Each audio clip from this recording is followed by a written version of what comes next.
Só O que rodando. fica melhor? Melhor fazer o que você quiser. Um caso de liberdade, pergunta Aurora, cena 1, plano 1, take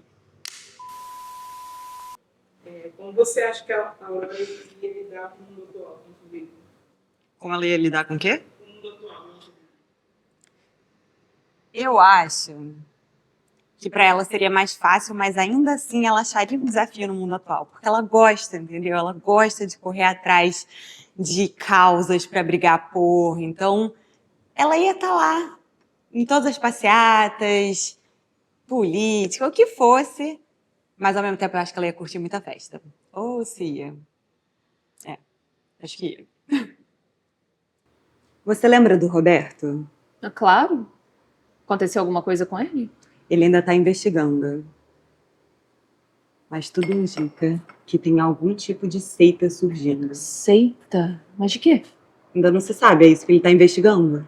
É para você representar um romance LGBT em um período com menos liberdade de aceitação.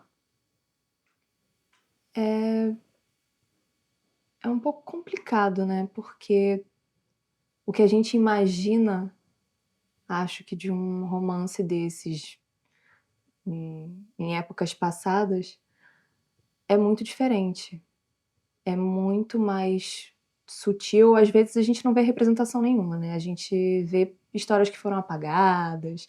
Então ter referência é uma coisa mais difícil de romances de época. Então acho que isso é uma coisa que dificulta. Um pouco de falta de referência, mas também é muito bom poder trazer à vida a história que mesmo que de duas personagens fictícias, histórias que realmente aconteceram, que ficaram um pouco esquecidas. Então, é divertido e acho que faz um pouco jus à história dessas pessoas que foram apagadas, a gente tentar trazer um pouquinho da memória.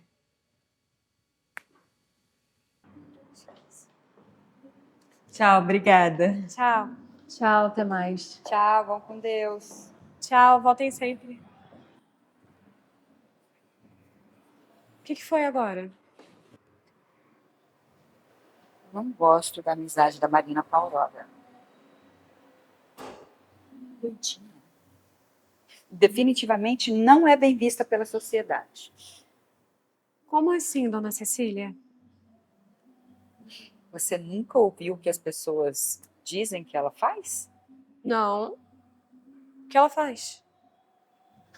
É melhor você não ficar sabendo. Você é uma moça de família, não tem que ficar sabendo dessas coisas, né? Se você tá dizendo. Por isso que eu não gosto da amizade das duas. Isso pode acabar sobrando para você só porque você divide a casa com a Marina. Não, fica tranquila, mãe. Não vai sobrar nada pra mim, tá? E além disso, pelo que eu sei, elas só andam juntas porque elas são amigas desde a infância. Não tem nada além disso. Melhor ficar com o olho aberto. Pode deixar. Agora, chega de moleza e vai logo lá limpar as mesas, vai. Conversando o dia todo.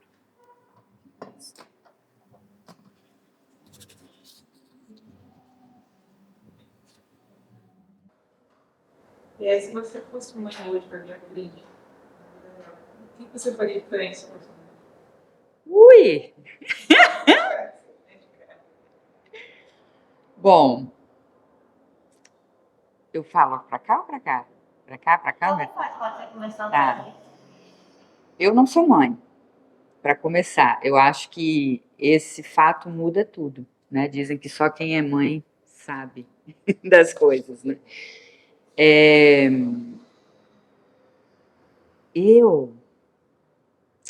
Mas eu acho que eu faria completamente diferente, né? Primeiro, eu acho que, imagino, né, que cada filho seja um filho, né, uma filha, enfim, e com necessidades, desejos completamente diferentes, né, com um modo de ser, de existir completamente diferentes. Então, eu acho que entender isso em primeiro lugar, antes de iniciar, né, uma formação, assim, que tanto se preza, né? Eu acho que é fundamental. Agora, tem uma coisa que eu escuto muito da minha mãe, que é a gente aprende a criar os filhos com eles, né? Então, eu acho que eu precisaria muito disso, assim, né? Receber para poder entender e aí compreender de que forma que eu iria fazer essa educação, enfim.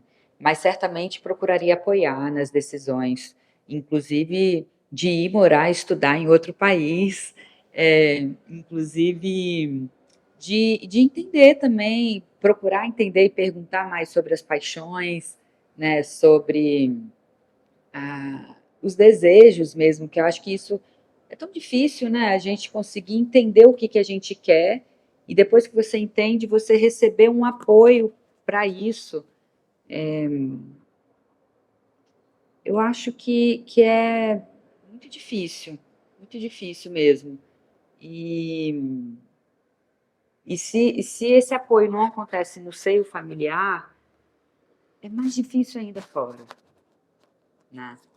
Então, eu acho que o que eu faria diferente seria ouvir, mas ouvir verdadeiramente, né? E acolher o que quer que a Beatriz trouxesse para mim, né? Procurasse entender em primeiro lugar e não impor, né? Porque a Cecília, ela tem essa doutrina dela e ela acha que é a única verdade e ela quer impor aquilo de toda forma. Então, para isso, ela cala, né? Ela silencia a voz da Beatriz e achando que está educando e achando que a Beatriz está realmente, entendo, concordo. A Beatriz não fala concordo, mas ela fala entendo, né? Entendo, ela aceita, ela nem discute, não existe nem esse lugar para, né, para esse diálogo, essa busca, essa tentativa da Beatriz de dizer, olha, eu estou aqui dessa forma, eu existo assim, né? Então, não existe esse diálogo ali. Eu acho que diálogo também seria uma forma de fazer diferente, acho.